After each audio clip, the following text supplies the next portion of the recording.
So both type of segmentations are found in the case of the phylum Annelida, and these are the external as well as the internal segmentation.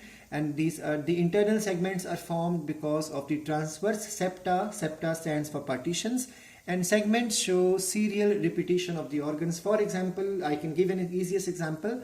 Apart from these rings visible on outside, internally they have a nephridia. Nephridias are something similar to what we have for kidneys. So nephridia are present in each segment. That's why there is internal repetition as well as external repetition. So the annelid phylum is an example of both external as well as internal segmentation or metamerism.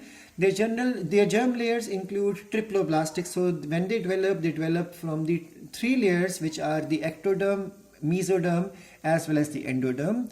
The level of organization includes organ system level of organization, and their body plan is again tube within tube. So they carry two openings. One is the mouth, the anterior most, and second is the anus, which is the posterior most.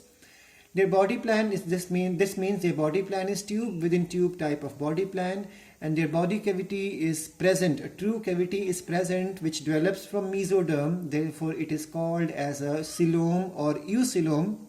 And that's why the members of this phylum are called as eucoelomate members. Now the body wall is thin, moist, cuticle secreted by the ectoderm is present, and outer we have the circular muscles and inner we have the longitudinal muscles. So when we compare them with the roundworms carry only longitudinal muscles. There are no circular muscles in them, but there is an evolutionary step in annelids. Annelids carry both circular as well as longitudinal muscles. Longitudinal are inside and circular are present outside.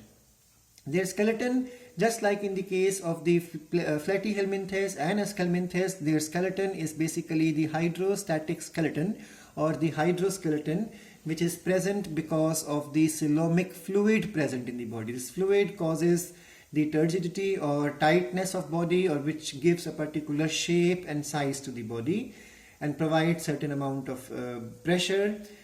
And then the digestive tract. Their digestive tract is straight and complete. It starts with the mouth and ends at the anus, and they do carry pharynx, esophagus, stomach as well as intestine, though they are quite small structures compared to the complex organisms like in the case of human. Circulation. They are the first animals with a closed circulatory system, as we read even from the NCERT book that they are the first animals with a closed circulatory system, and some of the blood vessels act like heart. And then the main blood vessels, one dorsal and one ventral, have branches in each body segment, and the pigment, which is the respiratory pigment, is hemoglobin in them. But this hemoglobin is not found in RBCs. The hemoglobin is dissolved in the blood plasma. And the cavity, the hemocoelomic system with the coelomic fluid acts as a circulatory system. The respiration occurs through the general body surface, and some of them also carry gills in them, and the excretory structure present in them are called as nephridia. Nephridia are present in each segment of their body, and they collect the waste from the coelom from each segment and throw them out of their body, and they release ammonia. Therefore they are called as ammonotelic. Some of them release urea, so they are called as uricotelic. Actually the aquatic forms, they release ammonia, so aquatic forms are ammonotelic, and the terrestrial forms release urea to conserve water, so they are ureotelic. The nervous system consists of a nerve ring around the pharynx, the double ventral nerve cord with the ganglia, and sense organs includes the tentacles, eyes, palps, and may be present in some forms. The appendages in this case are a pair of unjointed parapodia.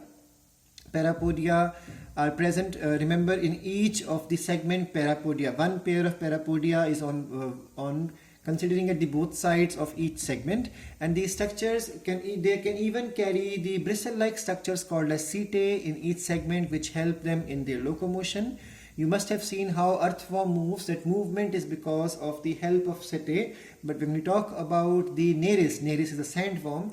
Nereis carries the parapodia and the earthworm is able to move not because of the parapodia but because of the coordinated movement of the circular outer muscles and longitudinal inner muscles along with the bristle-like structures called as setae. Their reproduction is simple. It will include the larval stage, so you can call it as indirect, and they are either unisexual or bisexual. For example, we learned about the earthworm. Earthworm is unisexual, and then even the leeches are unisexual, and we learned the examples even from the NCERT also. They will have larval stage in their reproduction. And when we talk about the Nereis, Nereis is the aquatic one, which is also called a sandworm, and it is dioecious. So it depends from species to species. They can be unisexual or bisexual, but cross-fertilization is favored even in the bisexual individuals. Now, talking about their receptors. So their sense organs or receptors include the tactile receptors, which are sensitive to touch, gustatoreceptors, which are sensitive to the taste, photoreceptors, which are sensitive to light, and statocyst, which is the balancing organ. These structures are present, and this is how the Pheretima or earthworm looks like, and this is how the leech, the Hirudinaria, seems to be.